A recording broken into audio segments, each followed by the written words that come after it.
നമ്മളപ്പോൾ കഴിഞ്ഞ വീഡിയോയിൽ സ്ട്രക്ചേഴ്സിനെ പറ്റിയിട്ടൊക്കെ നമ്മൾ പറഞ്ഞല്ലേ, സ്ട്രക്ചർ എന്താണെന്നും അതുപോലെ തന്നെ എങ്ങനെ ക്രിയേറ്റ് ചെയ്യുന്നു എന്നും എക്സാമ്പിൾ പ്രോഗ്രാംസൊക്കെ നമ്മൾ കവർ ചെയ്തതാണ്. അപ്പോൾ ഇന്നത്തെ വീഡിയോയിൽ നമ്മൾ സ്ട്രക്ചർ തന്നെയാണ്, ബാക്കി കുറച്ച് കാര്യങ്ങൾ എങ്ങനെയൊക്കെയാണെന്നാണ് നോക്കുന്നത്. അപ്പോൾ അതിൽ ഫസ്റ്റ് നെക്സ്റ്റ് വരുന്ന ടോപ്പിക്ക് നെസ്റ്റഡ് സ്ട്രക്ചറാണ്. നെസ്റ്റഡ് സ്ട്രക്ചർ എന്ന് പറയുന്നത് അപ്പോൾ നമ്മൾ +1 ഇഫ് സ്റ്റേറ്റ്മെൻ്റ് ഒക്കെ പഠിച്ചിട്ടില്ലേ? അപ്പോൾ ഇഫ് പഠിച്ചപ്പോൾ നമ്മളവിടെ ഒരു നെസ്റ്റഡ് ഇഫ് പഠിച്ചിട്ടുണ്ടായി. എന്തായിരുന്നു നെസ്റ്റഡ് ഇഫ് എന്ന് പറയുന്നത്? ഒരു ഇഫ് ബ്ലോക്കിൻ്റെ ഉള്ളിൽ വേറൊരു ഇഫിനെ എഴുതുന്നതിനെയാണ് നമ്മൾ നെസ്റ്റഡ് ഇഫ് എന്ന് പറയാം. അപ്പോൾ നെസ്റ്റഡ് സ്ട്രക്ചർ എന്ന് പറയുന്നത് എന്തായിരിക്കും? സെയിം അതുപോലെ തന്നെ ഒരു സ്ട്രക്ചറിൻ്റെ ഉള്ളിൽ നമ്മൾ വേറൊരു സ്ട്രക്ചർ കൂടെ ഡിഫൈൻ ചെയ്യുന്നു. അപ്പം അതിനെയാണ് നെസ്റ്റഡ് സ്ട്രക്ചർ എന്ന് പറയുന്നത്. And element of A structure may itself be another structure. Such a structure is known as nested structure. ഇവിടെ എക്സാമ്പിൾ തന്നിട്ടുണ്ട്. ഡെഫിനിഷൻ എയും ഡെഫിനിഷൻ ബിയും ഒരു ടേബിളായിട്ട് തന്നിട്ടുണ്ട്.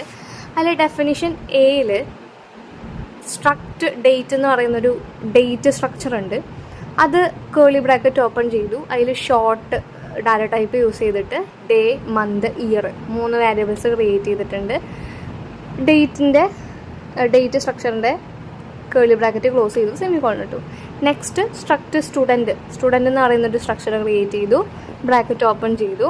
അതിൽ int ADMNO, char name, date DT ADM, float fee, അത് കഴിഞ്ഞ് അത് ക്ലോസ് ചെയ്ത് സെമിക്കോളൻ ഇട്ടു. അതായത് ഡേറ്റ് എന്ന് പറയുന്ന സ്ട്രക്ചറും സ്റ്റുഡൻറ്റ് എന്ന് പറയുന്ന സ്ട്രക്ചറും സെപ്പറേറ്റ് ആയിട്ട് ഡിഫൈൻ ചെയ്തിരിക്കുകയാണ് അല്ലേ? 2 സ്ട്രക്ചറായിട്ട് ഡിഫൈൻ ചെയ്തിരിക്കുകയാണ്.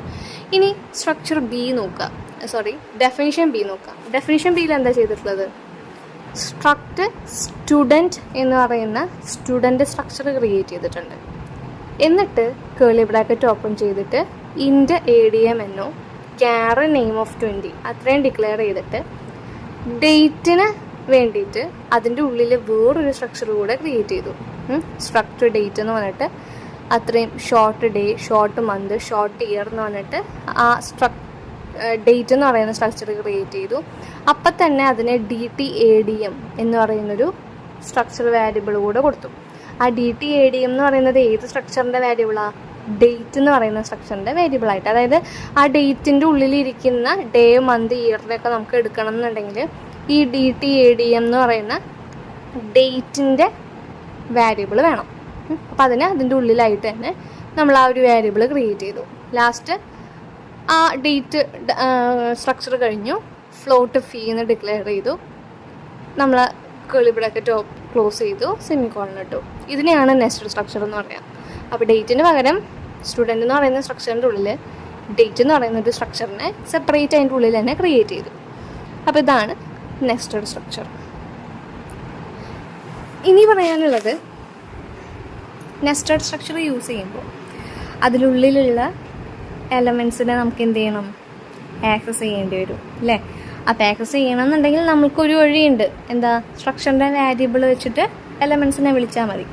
ഇവിടെ കുറച്ച് സ്റ്റേറ്റ്മെൻറ്റുകൾ വന്നിട്ടുണ്ട്. സ്റ്റുഡൻറ്റ് S=, അതായത് സ്റ്റുഡൻ്റ് എന്ന് പറയുന്ന സ്ട്രക്ചറിലേക്ക് വാല്യൂസിനെ കൊടുക്കുകയാണ്. ഫസ്റ്റത്തെ വാല്യൂ 4325 അല്ലേ? ഫസ്റ്റത്തെ വാല്യൂ എന്താ?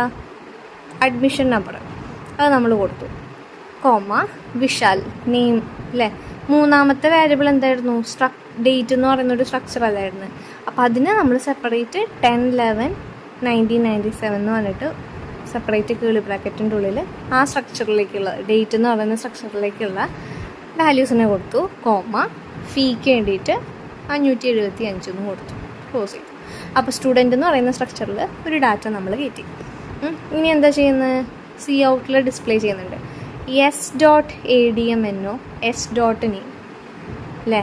S.ADMNO അഡ്മിഷൻ നമ്പറിനെ പ്രിൻ്റ് ചെയ്തു. S.name പ്രിൻ്റ് ചെയ്തു. അപ്പോൾ നമുക്ക് എന്ത് വരും? 4325 എന്നും വരും, വിശാൽ എന്നും വരും. നെക്സ്റ്റ് അടിയിലുള്ള സ്റ്റേറ്റ്മെൻറ്റ് എന്താ? Coutൽ തന്നെ S.DT ADM.day, അതുപോലെ S.DT ADM.month, S.DT ADM.year. ഇതെന്താ? Inner structure. പുറത്തുള്ള സ്ട്രക്ചർ ഔട്ടർ സ്ട്രക്ചറും ഉള്ളിലുള്ള സ്ട്രക്ചർ ഇന്നർ സ്ട്രക്ചറുമാണ്. സ്റ്റുഡൻ്റ് എന്ന് പറയുന്നത് ഔട്ടറും ഡേറ്റ് എന്ന് പറയുന്നത് ഇന്നറുമാണ്. അപ്പോൾ ഇന്നർ സ്ട്രക്ചറിൻ്റെ ഉള്ളിലാണ് ഡേ, മന്ത്, ഇയർ എന്ന് പറയുന്ന വാരിയബിൾസ് ഉള്ളത്. അപ്പോൾ അവയെ നമുക്ക് ഡിസ്പ്ലേ ചെയ്യണം എന്നുണ്ടെങ്കിൽ എന്ത് വേണം? ഔട്ടർ സ്ട്രക്ചറിൻ്റെ വാരിയബിൾ ഡോട്ട് ഇന്നർ സ്ട്രക്ചറിൻ്റെ വാരിയബിൾ ഡോട്ട് എലമെൻറ്റ് നെയിം എന്ന് പറഞ്ഞാലാണ് ഇന്നർ സ്ട്രക്ചറിൻ്റെ ഉള്ളിലുള്ള എലമെൻറ്റ്സിനെ നമുക്ക് കാണാൻ പറ്റുള്ളൂ. അതാണ് ഇവിടെ ഇങ്ങനെ എഴുതിയിട്ടുള്ളത്. എസ് ഡോട്ട്, എസ് എന്ന് പറയുന്നത് സ്റ്റുഡൻറ്റിൻ്റെ വാരിയബിൾ, എസ് ഡോട്ട് DTADM അത് സ്റ്റുഡൻറ്റ് ഡേറ്റ് എന്ന് പറയുന്ന ഇന്നർ സ്ട്രക്ചറിൻ്റെ വാരിയബിളാണ്. അപ്പോൾ S dot DTADM dot day എന്ന് പറഞ്ഞാൽ ഡേറ്റ് സ്ട്രക്ചറിലുള്ള ഡേയിലുള്ള വാല്യൂ നമുക്ക് പ്രിൻ്റ് ആയിട്ട് വരും, അതായത് 10. Next S dot DTADM dot month എന്ന് പറഞ്ഞാലോ 11 വരും അല്ലേ. അതുപോലെ S dot DTADM dot year എന്ന് പറഞ്ഞാൽ 1997 വരും. അപ്പോൾ ഇങ്ങനെയാണ് നമ്മൾ നെസ്റ്റഡ് സ്ട്രക്ചർ ക്രിയേറ്റ് ചെയ്യുന്നതും അതുപോലെ തന്നെ അതിൻ്റെ ഉള്ളിലുള്ള എലമെൻസിനെ ആക്സസ് ചെയ്യുന്നതും. അപ്പോൾ ഇവിടെ ഒരു സിൻറ്റാക്സ് പോലെ തന്നിട്ടുണ്ട്. എങ്ങനെയാണ് ഒരു ഇന്നർ സ്ട്രക്ചറിൻ്റെ എലമെൻറ്റിനെ ആക്സസ് ചെയ്യുക? എങ്ങനെയാണ്? Outer structure variable dot inner structure variable dot element. അങ്ങനെയാണ് നമ്മൾ ഇന്നർ സ്ട്രക്ചറിലുള്ള എലമെൻറ്റിനെ എന്ത് ചെയ്യുന്നത്? ആക്സസ് ചെയ്യുന്നത്. അപ്പോൾ ഇത്രയാണ് നെസ്റ്റഡ് സ്ട്രക്ചർ നമുക്ക് പറയാനുള്ളത്. Next topic array versus structure. നമുക്ക് അറേ എന്താണെന്നറിയാം, നമ്മൾ പഠിച്ചിട്ടുള്ളതാണ്, കഴിഞ്ഞ അല്ലേ +1 പഠിച്ചിട്ടുള്ളതാണ്. അറേ മൾട്ടിപ്പിൾ എലമെൻറ്റ്സിനെ ഹോൾഡ് ചെയ്ത് വയ്ക്കുന്നു അല്ലേ. ഒരു വാല്യൂ ഉണ്ടാവും, അതിന് നമ്മൾ സൈസൊക്കെ കൊടുക്കുന്നു, അതിലേക്ക് വാല്യൂസിനെ എൻ്റർ ചെയ്യുന്നു, ഡിസ്പ്ലേ ചെയ്യുന്നു, അങ്ങനെയുള്ള കാര്യങ്ങളൊക്കെ നമ്മൾ പഠിച്ചതാണ് അല്ലേ. അപ്പോൾ അറേയും സ്ട്രക്ചറും തമ്മിൽ നമ്മളൊന്ന് കമ്പയർ ചെയ്യണം, എന്താണ് വ്യത്യാസം. അപ്പോൾ നമുക്കിവിടെ ടേബിൾ നോക്കാം. അറേ എന്ന് പറയുന്നത് it is A derived data type അല്ലേ. ഡിറൈവ്ഡ് ഡാറ്റ ടൈപ്പാണ് അറേ. സ്ട്രക്ചേഴ്സോ യൂസർ ഡിഫൈൻഡ് ഡാറ്റ ടൈപ്പാണ്. It is A user defined data types.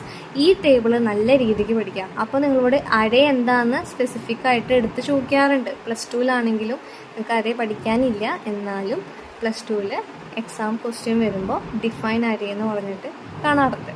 അപ്പോൾ അറേ ആണെങ്കിലും സ്ട്രക്ചർ ആണെങ്കിലും ഈ ടേബിൾ പഠിച്ചു കഴിഞ്ഞാൽ അവയെ സംബന്ധിച്ചുള്ള ഡെഫിനിഷൻസ് നിങ്ങൾക്ക് എഴുതാനായിട്ട് എളുപ്പമായിരിക്കും.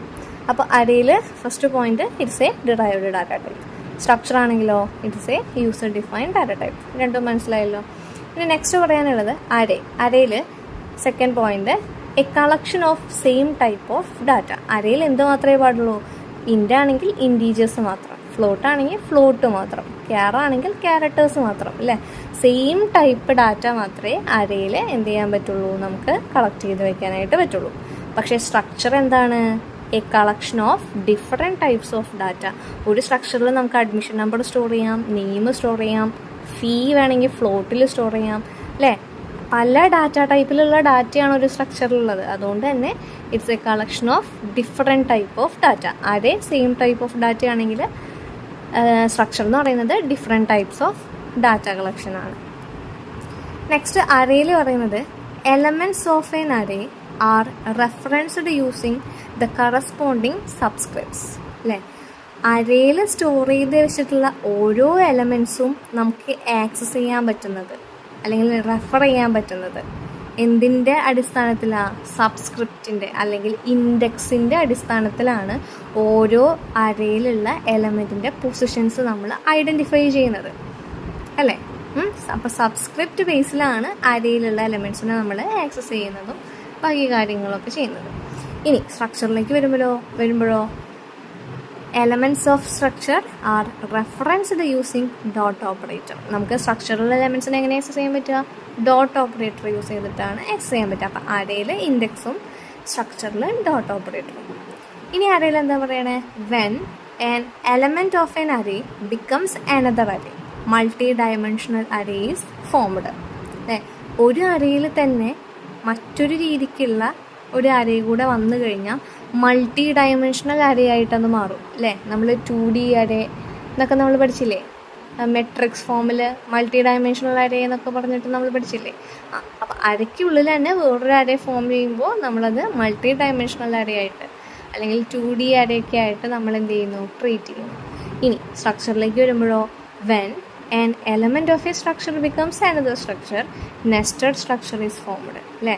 ഒരു സ്ട്രക്ചറിലുള്ള ഒരു എലമെൻറ്റ് മറ്റൊരു സ്ട്രക്ചർ ആണെങ്കിൽ അല്ലേ? ഒരു സ്ട്രക്ചറിൻ്റെ ഉള്ളിലുള്ള ഒരു എലമെൻറ്റ് തന്നെ വേറൊരു സ്ട്രക്ചറും കൂടിയാണെങ്കിൽ അവിടെ എന്താണ് നെസ്റ്റഡ് സ്ട്രക്ചറായിട്ടാണത് കൺസിഡർ ചെയ്യുന്നത്. അപ്പോൾ മൾട്ടി ഡയമെൻഷണൽ അറേയുണ്ട്, നെസ്റ്റഡ് സ്ട്രക്ചറും ഉണ്ട്. ഇനി അറേയിൽ എന്താ പറയുന്നത്? Array of structure is possible. Array of structure നമുക്ക് പല തരത്തിലുള്ള ഡാറ്റാസ് യൂസ് ചെയ്തിട്ടുള്ള അല്ലെങ്കിൽ പല ഡാറ്റ ടൈപ്പിലുള്ള ഡാറ്റാസ് വെച്ചിട്ട് സെപ്പറേറ്റ് അറേസ് ഒക്കെ നമുക്ക് ക്രിയേറ്റ് ചെയ്യാൻ പറ്റും അല്ലേ? അറേ വെച്ചിട്ട്. ഇപ്പോൾ ഇൻ്റ് ആണെങ്കിൽ ഇൻറ്റീജേഴ്സ് മാത്രമുള്ള അറേ, നെയിം ആണെങ്കിൽ നെയിമിന് മാത്രമായിട്ടുള്ള അറേ, അതുപോലെ ഫീ ആണെങ്കിൽ ഫീന് വേണ്ടിയിട്ടുള്ള ഒരു അറേ അല്ലേ? അങ്ങനെ നമുക്ക് ക്രിയേറ്റ് ചെയ്യാനായിട്ട് പറ്റും. ഇനി സ്ട്രക്ചർ ആണെങ്കിലോ, structure can contain arrays as element അല്ലേ? സ്ട്രക്ചറിലാണെങ്കിൽ അറേ എന്ന് പറയുന്നത് എന്താ? ഒരു സ്ട്രക്ചർ എലമെൻ്റ് ആയിട്ടാണ് അവിടെ പ്രസൻറ്റ് ചെയ്യണത് അല്ലേ? അതാണ്. അപ്പോൾ ഇത്രയും കഴിഞ്ഞാൽ നമ്മുടെ സ്ട്രക്ചർ എന്ന് പറയുന്ന ആ ഒരു ടോപ്പിക്ക് കഴിഞ്ഞു. ഇനി നമുക്ക് ഈ ഒരു ചാപ്റ്ററിൽ വെരി ഇമ്പോർട്ടൻ്റ് ആയിട്ട് നോക്കാനുള്ള മറ്റൊരു ടോപ്പിക്കാണ് പോയിൻറ്റേഴ്സ്. പോയിൻ്റർ എന്ന് പറയുന്ന ടോപ്പിക്ക്. അപ്പോൾ പോയിൻ്റർ എന്താണെന്ന് പറയുന്നതിനേക്കാൾ മുൻപേ നമുക്ക് ഇവിടെ ഒരു പിക്ചറൊക്കെ തന്നിട്ടുണ്ട് അല്ലേ? എക്സാമ്പിൾ ഓഫ് റെഫറൻസ് എന്ന് പറഞ്ഞിട്ട്. അതായത് ഒരു ലൈബ്രറിയിൽ നമ്മൾ ചെന്ന് കഴിഞ്ഞാൽ അവിടെ കുറേ ബുക്സ് ഉണ്ടാവും അല്ലേ? ആ ഒരു ഷെൽഫിലൊക്കെ നമ്മൾ കുറേ ബുക്സുകൾ ഇങ്ങനെ വെച്ചിട്ടുണ്ടാവും. അപ്പോൾ നമുക്ക് പെട്ടെന്ന് പുതുതായിട്ടൊരാൾ ചെല്ലുമ്പോൾ നമുക്ക് പെർട്ടിക്കുലർ ഒരു ബുക്കിൻ്റെ പൊസിഷൻ എവിടെയാണെന്നൊന്നും അറിയില്ല. നമുക്ക് എല്ലാ ബുക്ക് എടുത്ത് നോക്കേണ്ടി വരും, ഏതാണ് നമ്മൾ അന്വേഷിക്കുന്ന ബുക്ക് എന്ന് നോക്കേണ്ടി വരും അല്ലേ? അപ്പോൾ അങ്ങനെ ഒരു സിറ്റുവേഷൻ വരുമ്പോൾ നമ്മൾ എന്താ ചെയ്യാറ്? നമ്മൾ അന്വേഷിച്ച് പോകുന്ന ഒരു ബുക്ക് പെട്ടെന്ന് കണ്ടുപിടിക്കണം. അപ്പോൾ നമ്മൾ എന്താ ചെയ്യുക? അവിടെ ഒരു ലൈബ്രറിയൻ ഉണ്ടാവും, ആളുടെ കയ്യിലൊരു ബുക്ക് ഉണ്ടാവും അല്ലേ?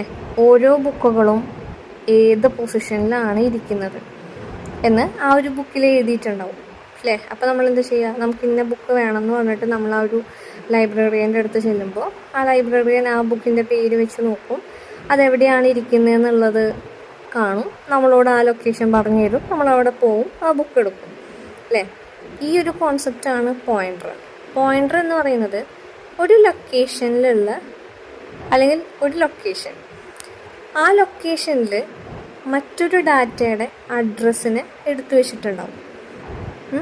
ആ ഒരു വാല്യൂവിനെ ഐഡൻറ്റിഫൈ ചെയ്യാനായിട്ട് ഒരു ലൊക്കേഷനിൽ ഒരു വേരിയബിളിൻ്റെ അഡ്രസ്സ്, ഇപ്പോൾ നമ്മൾ ആ ബുക്ക് ഫൈൻഡ് ചെയ്യാനായിട്ട് നമ്മൾ ആ ലൈബ്രറിയൻ്റെ കയ്യിലുള്ള ബുക്ക് പോയി നോക്കിയില്ലേ, അവിടെ എന്താ ഉള്ളത്? ഓരോ ബുക്കിൻ്റെയും അഡ്രസ്സ് ഉണ്ട്, എവിടെയാണ് ഇരിക്കുന്നത്, അതിൻ്റെ പൊസിഷൻ ഉണ്ട് അല്ലേ? അപ്പം അത് നമുക്ക് നോക്കിക്കഴിഞ്ഞാൽ ആ പെർട്ടിക്കുലർ ബുക്കിൻ്റെ അടുത്തേക്ക് നമുക്ക് ചെല്ലാൻ പറ്റും. അത് തന്നെയാണ് പോയിൻ്റർ. പോയിൻ്റർ എന്ന് പറയുന്നത് ഒരു വാരിയബിൾ അല്ലെങ്കിൽ ഒരു ഡാറ്റ, അതിൻ്റെ ഒരു അഡ്രസ്സിന് ഒരാൾ ഹോൾഡ് ചെയ്ത് വെച്ചിട്ടുണ്ടാവും. അപ്പോൾ നമുക്ക് എന്തിനു വേണമെങ്കിലും ഈ അഡ്രസ്സ് ഹോൾഡ് ചെയ്ത് വെച്ച ആളുടെ അടുത്ത് പോയാൽ നമുക്ക് നേരെ ആ ഡാറ്റയുടെ അടുത്തേക്ക് എത്താം. ഈ ഒരു കോൺസെപ്റ്റാണ് പോയിൻ്റർ എന്ന് പറയുന്നത്. അപ്പോൾ ഇനി പോയിൻ്റർ നമുക്ക് ഇവിടെ എന്താണെന്ന് നോക്കാം. ഇവിടെ ഒരു സ്റ്റേറ്റ്മെൻറ്റ് തന്നിട്ടുണ്ട്, ഇൻറ്റ് നം ഈക്വൽ ടു 25 അല്ലേ? എന്താ നമ്മൾ കണ്ടുപരിചയമുള്ളതാണ്. ഒരു ഇൻറ്റീജർ ഡാറ്റ ടൈപ്പിൽ നം എന്ന് പറയുന്ന ഒരു വേരിയബിൾ ഉണ്ട്, അത് 25 ആയിട്ട് ഇനീഷ്യലൈസ് ചെയ്ത് വെച്ചിട്ടുണ്ട്. അതായത് നം എന്ന് പറയുന്ന ഒരു വാരിയബിളും അതിൽ 25 എന്ന് പറയുന്ന ഒരു നമ്പറും നമ്മൾ എന്ത് ചെയ്തിട്ടുണ്ട്? സ്റ്റോർ ചെയ്തിട്ടുണ്ട്. അത്രയേ ഉള്ളൂ. അപ്പം ഇങ്ങനെ നമ്മളൊരു സ്റ്റേറ്റ്മെൻറ്റ് കണ്ടു കഴിഞ്ഞാൽ ഇൻറ്റ് നം ഈക്വൽ ടു 25 എന്ന് കണ്ടു കഴിഞ്ഞാൽ നമ്മൾ ഇവിടെ നിന്ന് കുറച്ച് കാര്യങ്ങൾ മനസ്സിലാക്കേണ്ടതുണ്ട്. അപ്പോൾ അത് ഇവിടെ ഒരു കുഞ്ഞ് ബോക്സിൽ തന്നിട്ടുണ്ട്, മെമ്മറി അലോക്കേഷൻ എന്ന് പറഞ്ഞിട്ട് ഫിഗർ 1.5 അല്ലേ? ഇവിടെ എന്താ തന്നിട്ടില്ലേ? നമ്മൾ ആ എഴുതിയ സ്റ്റേറ്റ്മെൻറ്റിനെ അതായത് ഒരു പിക്ചറായിട്ട് നമുക്ക് കാണിച്ചു തന്നിരിക്കുകയാണ്. ഈ ഇൻറ്റ് നം ഈക്വൽ ടു 25 എന്ന് പറഞ്ഞാൽ എന്താ? നം എന്ന് പറയുന്ന ഒരു വേരിയബിൾ ഉണ്ട്, ആ വേരിയബിളിൽ 25 എന്ന് പറയുന്ന ഒരു വാല്യൂ ഇരിക്കുന്നുണ്ട്. ആ നമ്മിൻ്റെ വാല്യൂ ഡാറ്റ ടൈപ്പ് എന്ന് പറയുന്നത് ഇൻറ്റ് ഡാറ്റ ടൈപ്പാണ്. ഇത്രയും കാര്യങ്ങൾ നമുക്ക് മനസ്സിലായല്ലോ. അത് തന്നെ പിക്ചറായിട്ട് തന്നിരിക്കുകയാണ്. ഇവിടെ നം എന്ന് പറയുന്ന വാരിയബിൾ, ആ നം എന്ന് പറയുന്ന വാരിയബിൾ മൊത്തം 4 കട്ടയാണ് അല്ലേ? അതിൻ്റെ ഉള്ളിലാണ് 25 എന്ന് പറയുന്ന വാല്യൂ ഇരിക്കുന്നത്. അപ്പോൾ 25 ഈ നം എന്ന് പറയുന്ന ഈ 4 കട്ടയ്ക്കുള്ളിലായിട്ട് സ്വന്തമായിട്ട് ഇരിക്കുകയാണ്. ഈ 4 കട്ടയിൽ ഓരോ കട്ടകൾക്കും ഓരോ നമ്പേഴ്സ് കൊടുത്തിട്ടുണ്ട് അല്ലേ? 1001, 1002, 1003, 1004. അപ്പം നം എന്താണെന്ന് നമുക്കറിയാം, അത് നമ്മൾ നേരത്തെ ക്രിയേറ്റ് ചെയ്ത് വെച്ചിട്ടുള്ള വേരിയബിളാണ്. 25 എന്നുള്ളത് നമുക്കറിയാം നമ്മിൻ്റെ ഉള്ളിലുള്ള വാല്യൂ ആണ് അല്ലേ. ഇനി എന്താ ഈ 4 കട്ടകൾ എന്താ? ഇൻറ്റ് ടൈപ്പിലാണ് നം എന്ന് പറയുന്ന വേരിയബിൾ നമ്മൾ ഡിക്ലെയർ ചെയ്ത് വെച്ചിട്ടുള്ളത്. ഇൻറ്റിൻ്റെ സൈസ് എത്രയാണ്? 4 ബൈറ്റ്. ആ 4 ബൈറ്റ് നമ്മിനുള്ളതാണ്. അതാണ് ഈ ഓരോ കള്ളികൾ. അപ്പം ഇൻറ്റ് ടൈപ്പിൽ നമ്മളൊരു വേരിയബിൾ ഡിക്ലെയർ ചെയ്ത് കഴിഞ്ഞാൽ ആ ഇൻറ്റിൻ്റെ അത്രയും സൈസിൽ ആ വേരിയബിളിന് ഓക്യുപ്പൈ ചെയ്യാൻ പറ്റും. മനസ്സിലായോ? അതാണ് 4 ലൊക്കേഷൻസ് അവിടെ ഉള്ളത്. ഈ 4 ലൊക്കേഷൻസും നമ്മിൻ്റെയാണ്. ഈ 4 ലൊക്കേഷൻസും 25ൻ്റെ തന്നെയാണ്. അപ്പോൾ ഈ 1001, 1002, 1003, 1004 4 മെമ്മറി അഡ്രസ്സുകളുണ്ട്. അപ്പോൾ ഓരോന്നിനും ഓരോ പേരുണ്ട്. നം എന്ന് പറയുന്നത് ഒരു വേരിയബിൾ നെയിമാണ്. 25 എന്ന് പറയുന്നത് ഒരു വാല്യൂ ആണ്. ഈ 1001, 1002, 1003, 1004 എന്ന് പറയുന്നത് മെമ്മറി അഡ്രസ്സാണ്. അപ്പോൾ നമുക്ക് ഉണ്ടാകുന്ന ഒരു ചോദ്യമാണ്, നം എന്ന് പറയുന്നതിന് അപ്പോൾ 4 അഡ്രസ്സ് ഉണ്ടോ? 4 അഡ്രസ്സ് ഉണ്ടോ? ഇല്ല. 4 അഡ്രസ്സ് നമ്മൾ പറയില്ല. നമ്മൾ തുടക്കം കാണുന്ന അഡ്രസ്സ് ഏതാണോ അതാണ് നമ്മിൻ്റെ അഡ്രസ്സ്. അപ്പോൾ ഇവിടുത്തെ നം എന്ന് പറയുന്ന വേരിയബിളിൻ്റെ അഡ്രസ്സ് എന്താ? 1001. 1002, 1003, 1004 ഒന്നും നമ്മൾ പറയില്ല. അതവിടെ ഇൻബിൽട്ടായിട്ട് അവിടെ ഉണ്ട്. അപ്പോൾ 1001 എന്നാണ് നമ്മളതിൻ്റെ മെമ്മറി അഡ്രസ്സായിട്ട് പറയാം. അപ്പോൾ ഇത്രയും കാര്യങ്ങൾ മനസ്സിലായെന്ന് വിചാരിക്കണം. ഇനി ഇപ്പോൾ നമ്മൾ വേരിയബിൾ, വാല്യൂ, മെമ്മറി അഡ്രസ്സ് എന്നൊക്കെ പറഞ്ഞില്ലേ, ഇതിനെ നമ്മൾ ഒന്നുകൂടെ വേറൊരു പേരിൽ പറയുന്നുണ്ട്. ആ പേരുകളാണ് ഇവിടെ പറയുന്നത്. എൽ വാല്യൂ, ആർ വാല്യൂ ഉണ്ട്. എൽ വാല്യൂ എന്നും പറയും, ആർ വാല്യൂ എന്ന് പറഞ്ഞിട്ട് വേറൊരു വാല്യൂ ഉണ്ട്. അപ്പോൾ എന്താണ് എൽ വാല്യൂ, എന്താണ് ആർ വാല്യൂ എന്ന് പറയാം. എൽ വാല്യൂ എന്ന് പറയുന്നത് മെമ്മറി അഡ്രസ്സിനെയാണ്. അതായത് ഇപ്പോൾ നമ്മൾ 1001 എന്ന് പറഞ്ഞില്ലേ, അതാണ് മെമ്മറി അഡ്രസ്സ് അഥവാ എൽ വാല്യൂ എന്ന് പറയും. ഇനിയുള്ളത് ആർ വാല്യൂ ആണ്. അതെന്താ? കണ്ടൻറ്റിനെയാണ് ആർ വാല്യൂ എന്ന് പറയാം.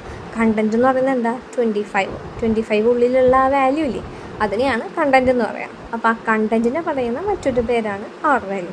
എക്സാമിന് സെപ്പറേറ്റ് ചോദിക്കുന്നതാണ് എന്താണ് എൽ വാല്യൂ, എന്താണ് ആർ വാല്യൂ. അങ്ങോട്ടും ഇങ്ങോട്ടും മാറരുത്. എൽ വാല്യൂ എന്ന് പറയുന്നത് ഒരു വേരിയബിളിൻ്റെ മെമ്മറി അഡ്രസ്സും ആർ വാല്യൂ എന്ന് പറയുന്നത് ഒരു വേരിയബിളിലുള്ള കണ്ടൻറ്റും ആയിരിക്കും.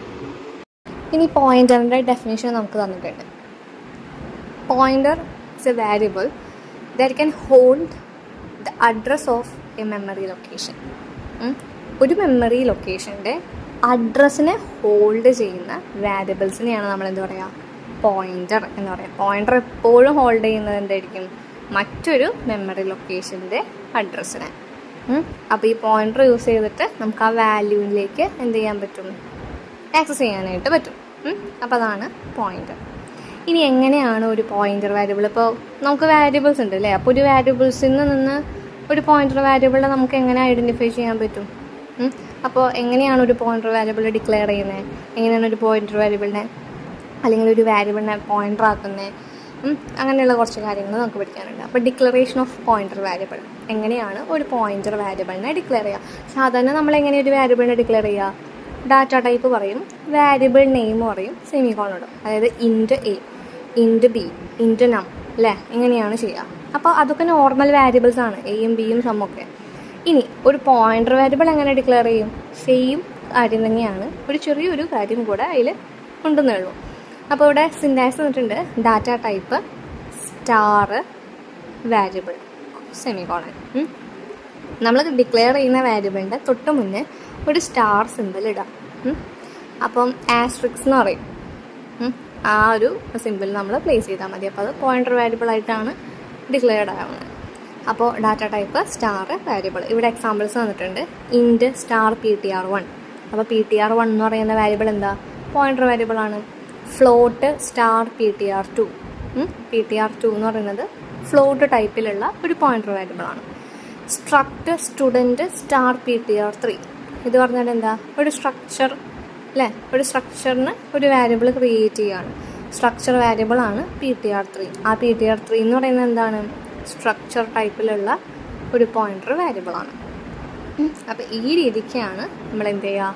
പോയിൻ്റർ വേരിയബിൾസിനെ ഡിക്ലെയർ ചെയ്യണത്.